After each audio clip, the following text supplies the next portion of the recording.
ഞാനാണ് ovarian cancer. എന്നെ silent killer എന്ന് വിളിക്കുന്നു. കാരണം എന്താണെന്നറിയാമോ?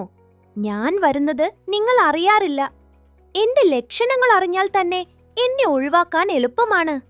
വയർ വീർക്കുന്നത് എപ്പോഴും ഗ്യാസ് ആണോ?